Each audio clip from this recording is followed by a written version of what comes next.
Hai guys, Assalamualaikum warahmatullahi wabarakatuh. Perkenalkan, nama saya Dinda Prilia Putri dengan NIM 213810320001. Perkenalkan, nama saya Afifah Zumari Hidayah dengan NIM 213810320002. Oke, sebelumnya saya mulai. Yang pertama yaitu definisi strategi bersaing. Apa sih strategi bersaing itu? Nah, strategi bersaing ini adalah suatu pendekatan jangka panjang yang dilakukan oleh perusahaan atau organisasi untuk mencapai keunggulan kompetitif di mata target atau di mata konsumen.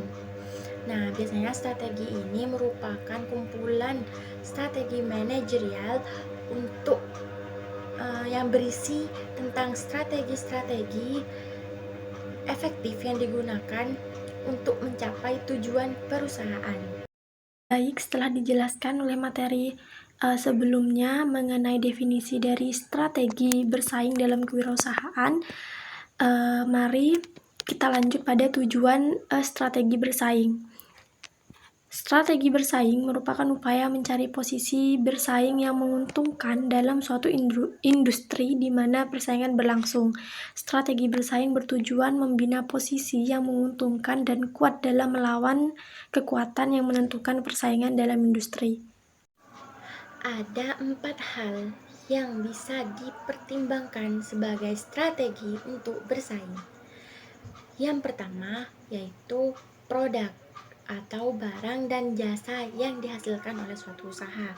Yang kedua ada harga yang diberikan kepada konsumen. Dan yang ketiga ada place atau tempat. Dan yang terakhir juga ada strategi dalam promotion atau promosi. Baik, 4P yang pertama adalah produk. Ini sangat penting karena kita perlu menentukan produk apa yang akan diciptakan atau dijual. Produk yang akan kita jual harus sesuai dengan kebutuhan apa yang dicari target pasar.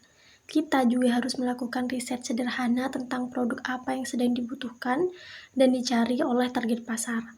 Dengan itu, kita bisa melihat seberapa besar peluangmu. Kita juga bisa menambahkan kreativitas dan inovasi yang membuat produk kita lebih menarik dan lebih unggul dibandingkan dengan produk kompetitor. Dan tentunya juga harus selalu mengembangkan produk kita.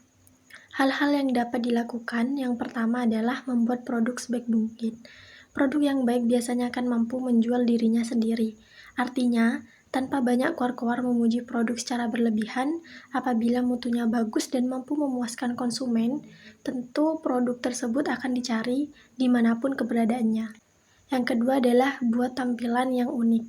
Mutu produk yang baik bisa lebih baik lagi jika disajikan dengan penampilan yang menarik. Tampilan fisik yang baik dan unik akan bisa menarik perhatian para calon konsumen yang melihatnya. Meski tampilan fisik produk bukan yang utama, namun hal ini akan mampu mendongkrak persepsi konsumen. Kemudian kita lanjut pada yang ketiga, yaitu jangan sepelekan kemasan. Selain tampilan fisik yang menarik, bagi produsen yang kreatif biasanya juga akan mempertimbangkan masalah kemasan. Kemasan produk akan dilihat pertama kali oleh konsumen sebelum ia melihat isi dalamnya. Oleh karenanya, buatlah kemasan semenarik mungkin dan sesuaikan dengan target marketnya. Lanjut pada yang nomor 4, selalu ada untuk konsumen. Pelayanan kepada konsumen merupakan tujuan utama bagi perusahaan. Berikan jaminan mutu kepada konsumen. Apabila produk baru adalah barang, maka perusahaan siap memberi garansi jika terjadi kerusakan dalam waktu dan kondisi tertentu. Kemudian, yang kelima, siap berinovasi. Inovasi merupakan satu syarat mutlak untuk bisa mempertahankan diri dari gempuran persaingan di pasaran. Meskipun produk baru belum diluncurkan, rancangan inovasi sudah harus ada di benak para pengusaha agar mampu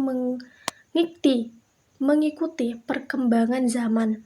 Kemudian yang terakhir yaitu beri merek. Hal terakhir untuk memaksimalkan produk agar bisa memasuki pasar dengan sempurna adalah pemberian merek.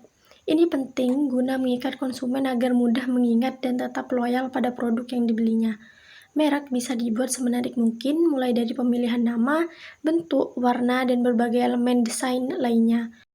Yang kedua yaitu price atau harga.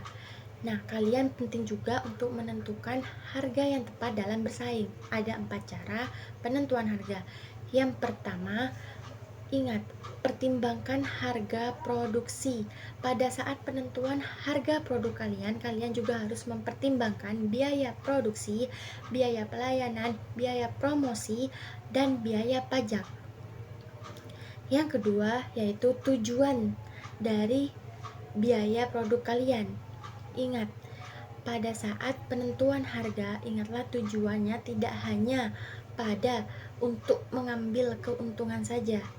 Tujuan adanya harga produk ini yaitu juga bisa menentukan posisi pasar, posisi pemasaran produk Anda. Dan yang ketiga, analisis harga pasar. Ada 2 pesaing, yaitu pesaing langsung. Yang dimaksud pesaing langsung ialah orang lain yang menjual barang persis dengan Anda, dengan jenis barang Anda, dan pesaing tidak langsung. Pesaing tidak langsung ini menjual barang alternatif yang memiliki manfaat dengan barang Anda dengan harga yang bisa jadi lebih murah. Oleh itu, kalian harus menganalisis harga pasar sebelum menentukan harga produk kalian. Dan yang terakhir, selalu tinjau harga pesaing. Maksudnya adalah kita sebagai pemilik produk harus meninjau juga bagaimana harga produk yang dijual oleh pesaing dan memikirkan bahwa harga kita masih dalam taraf kompetitif atau unggul kompetitif. Dan di sini adalah perlu kita perhatikan kualitas dari barang kita sesuai dengan harga yang kita pasarkan agar kita mendapatkan feedback yang baik. Kemudian yang selanjutnya adalah place atau tempat. Tentu tempat kita membuka bisnis haruslah strategis agar mudah didapatkan dan mudah ditemukan oleh konsumen. Hal-hal yang perlu kita perhatikan dalam menentukan tempat usaha kita yakni yang pertama, lokasi yang strategis, mudah diakses dan ramai dilalui orang-orang.